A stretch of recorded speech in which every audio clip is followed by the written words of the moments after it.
sunyi suara jiwa tak pernah patah, menghadap badai dalam meruah.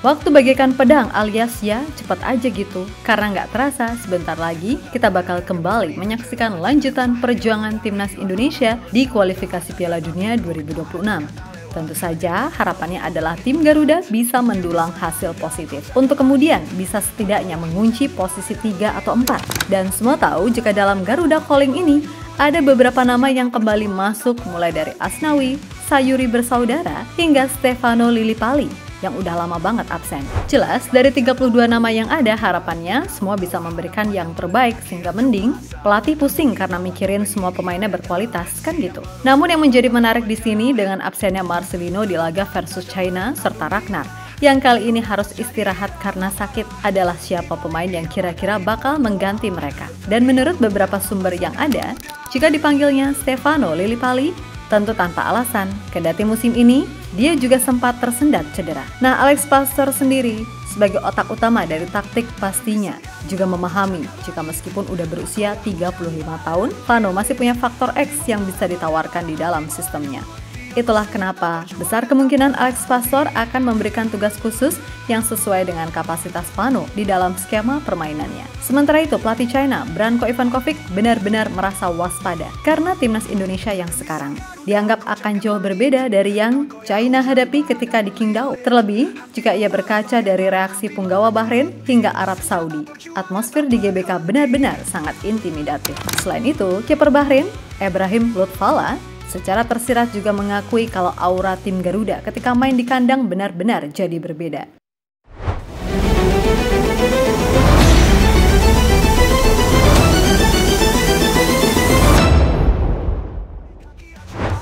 Menjelang TC yang akan bergulir beberapa hari lagi, masing-masing pemain udah bersiap atau bahkan udah ada yang nyampe di Bali. Seperti Ole Rummenigge yang dalam unggahan Instastory-nya mengupdate jika ia udah tiba di Bali dan bersiap melakukan TC. Jelas harapannya di luar mungkin dari yang telat karena masih ada match di klubnya, tapi semua pemain yang benar-benar udah free bisa hadir sesuai waktu yang ditentukan. Karena biar gimana pun, laga melawan China adalah laga yang sifatnya must win. Sebab jika gagal meraih 3 poin, maka peluang untuk setidaknya crown 4 bakal tipis pol. Hal itu lantaran di laga terakhir, selain harus hitung-hitungan sama tim lain, kita juga harus melawan Jepang di kandang mereka. Ya emang sih Haji Memoriasu katanya mau nurunin para pemain muda, tapi ingat, Jepang tetaplah Jepang yang punya standar tinggi. Jadi kembali lagi, pertaruhannya ya di laga versus China kan gitu. Yap, sejatinya peluang buat dapat 3 poin atas tim sejuta panda itu sangat realistis.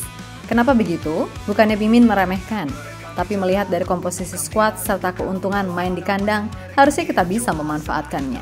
Memang Marcelino, Ragnar, dan Marten Pas nggak bisa main. Namun kekosongan itu masih bisa kok diisi oleh pemain yang secara kualitas masih oke lah. Buat kiper, kita ada Emil Audero, yang kalau menurut Mimin secara kualitas individu, ya 11-12 lah, alias nggak beda jauh. Kemudian di posisi Ragnar, kita masih punya Sayuri Bersaudara, Eliana Reinders, hingga Egy Maulana Fikri yang bisa main sebagai winger. Nah, untuk posisi Marcelino, itulah kenapa Stefano Lillipali dipanggil kembali. Ya, meskipun udah berusia 35 tahun, tapi biar gimana pun, soal visi dan intuisi permainan itu akan melekat selamanya. Dan tak bisa dipungkiri, Vano adalah pemain yang lebih menggunakan otak ketimbang otot, sehingga wajar jika performanya terbilang konsisten.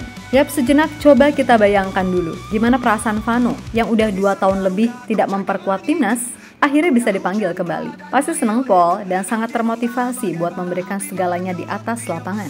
Namun di satu sisi, Alex Pastor kabarnya punya tugas khusus buat Vano bila ingin bisa masuk ke skuad utama, yaitu mengimbangi match fitness rekan-rekannya yang lain mengingat ia sendiri sempat absen di 8 pertandingan Borneo FC karena cedera. Kemudian soal adaptasi pastinya, meskipun sama-sama paham kultur Belanda, tapi biar gimana pun menyatukan visi dan misi pas pertandingan itu butuh yang namanya chemistry. Namun, Mimin pribadi percaya, dengan pengalaman yang dimiliki, Vano bakal bisa melakukannya. Membawa harapan yang mereka kira cuaca, namun di bawah topeng ini ada nyala, siap merusuk malam tanpa menyerah. Entah kapan tajam menantang dunia, deru napas jadi irama bara. Di balik diam ada ribuan doa, berteriak untuk harapan sang Garuda. Lebih lanjut, jika nantinya Vano terpilih di skuad utama, kemungkinan ia akan menempati posisi Marcelino sebagai nomor 10 free roll, yang mana peran itu sejatinya adalah peran terbaik dari seorang Stefano Lillipali. Ingat, di Asian Games, ketika itu Vano tampil menggila ketika ditaruh di posisi belakang striker, termasuk ketika mencetak gol salto yang cakep ke gawang China Taipei, atau ketika ngolongin pemain Hong Kong untuk kemudian mencetak gol elegan. Pun begitu ketika dia main di Borneo. Sejak gabung pada 1 Mei 2022, Vano udah mampu mencatat 28 gol dan 36 assist dari 107 penampilan sejauh ini. Artinya apa? Kemampuan Vano udah teruji karena sebelum ke Liga Indonesia, dia mampu menunjukkan performa bagus ketika main di Divisi 2 Belanda bersama SC Telstar, Almere City, dan SC Cambuur. Dan sepanjang karirnya sebagai pemain, Vano udah membuat total 85 gol dan 80 assist dari 357 caps di level klub. Serta jangan lupakan juga pengalaman Vano di level internasional juga terbilang oke. Dia pernah masuk ke skuad timnas Belanda U16 dan U17. Lalu bersama timnas Indonesia senior, Vano udah mencatat 30 caps dengan catatan 3 gol. Itulah yang mungkin jadi pertimbangan mengapa Vano dipanggil.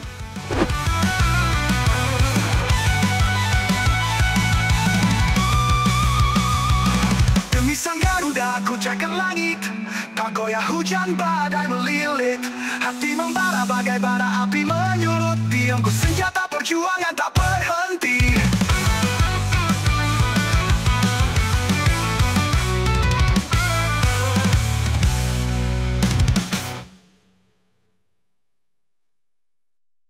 Perjuangan tak berhenti.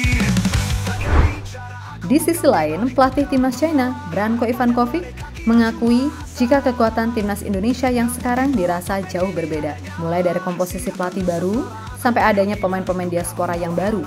Walaupun di satu sisi ia menilai skuad timnas Indonesia tak memiliki pondasi kuat secara tradisional. Namun dengan adanya pemain keturunan, Indonesia benar-benar jadi tim yang sangat diwaspadai. Apalagi China sendiri juga butuh menang. Karena jika kalah, ya udah mereka 99% gak akan bisa lolos. Kami harus mengerahkan 100% upaya kami. Meskipun Indonesia tidak memiliki fondasi tim yang kuat secara tradisional, susunan pemain yang dinaturalisasi membuatnya sulit untuk dihadapi. Ucap Ivankovic dikutip dari Sohu. Yap, Ivankovic sendiri sejatinya pasti belajar dari situasi yang dialami Arab serta Bahrain ketika mereka kalah di GBK. Dan menurut penuturan kiper Bahrain, Ibrahim Lutfalla, atmosfer di GBK benar-benar seperti neraka, pengap, sesak, dan penuh teriakan dari supporter. Selain itu, aura timnas Indonesia juga terlihat benar-benar berbeda ketika main di kandang. Sehingga meskipun secara fisik udah terkuras habis, para pemain Garuda tetap bisa fight sampai peluit akhir. Intinya ketika main di kandang, fighting spirit para pemain Indonesia dirasa 2 kali lipat meningkat. Itulah yang seolah membuktikan jika selama di round 3 ini, Indonesia baru kalah sekali di kandang, itu pun sama Jepang yang memang udah another level. Sisanya, Aussie imbang, Arab kalah, Bahrain kalah.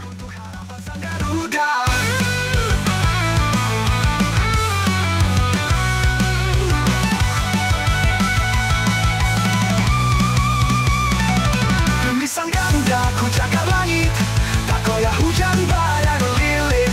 Hati membara bagai bara api menyulut, diamku senjata perjuangan tak berhenti.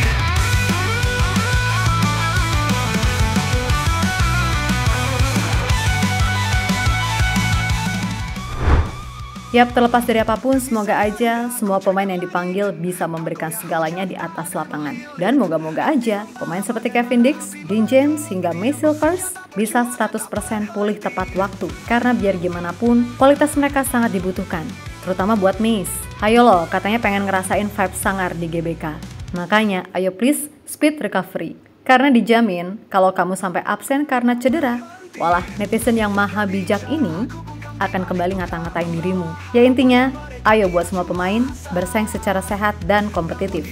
Masalah nanti siapa yang dipilih main, ya udah itu hak pelatih. Yang jelas do the best dulu. Maka dari itu tetap semangat dan sukses selalu. Oke, kita Garuda. Siap menusuk malam tanpa menyerah.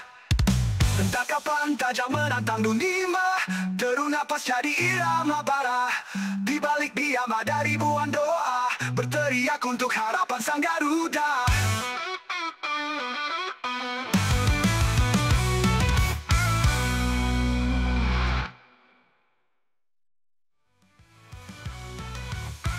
depan tajam menantang dunia, deru napas jadi irama bara.